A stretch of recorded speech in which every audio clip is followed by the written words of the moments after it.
Colonel, this is very significant news this evening. This region has been under major stress, obviously, since at least October 7th.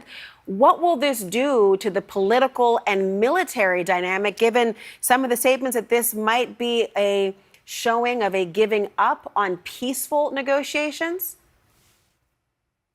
Yeah, Laura, that could very well be the case, at least in the near term, because when you go ahead and, as Ben was talking about just now, eliminating the lead negotiator for Hamas in these negotiations that they've been conducting in Qatar and in Egypt, as well as in Rome, that really puts a stop to any of those diplomatic efforts. And I agree with Ben that this could potentially be a way to stop every single aspect of these negotiations in the at least in the short term, because what that does is it puts Hamas in a specific box right here. And now that they're more or less leaderless on the political side, at least, it also puts a lot of pressure on the military wing of Hamas. So what we could see is some kind of effort to consolidate power within Hamas. That is going to, of course, be a very difficult thing for them to do, because they're really forced now under a lot of stress to deal with the Israelis, both in a military and a political way, with decimated leadership.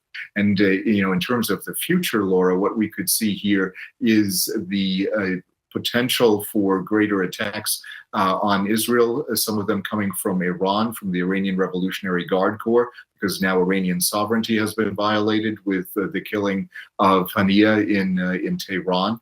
So this could really result in a major escalation of this conflict, not only between Hamas and Israel, but also between Iran and Israel. Indeed, this happened in Iran, in the capital city, while he was attending the inauguration of the new president in Iran. What kind of retaliation, if any, do you expect from Iran, given, as some are describing this, a slap in the face, knowing that people like Haniye had oftentimes been out and about in public and had a certain level of comfort in safe travels in places like Iran?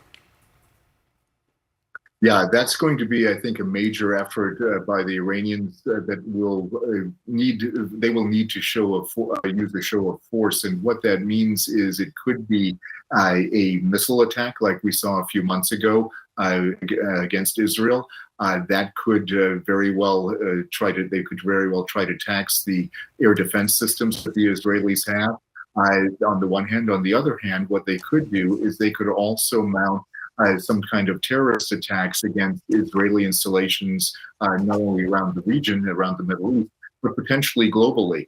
So those are the kinds of things that could happen. And the third dimension that they could use from Iran would be cyber attacks against Israel and any country that they feel is associated with Israel. And that, of course, would mean the United States.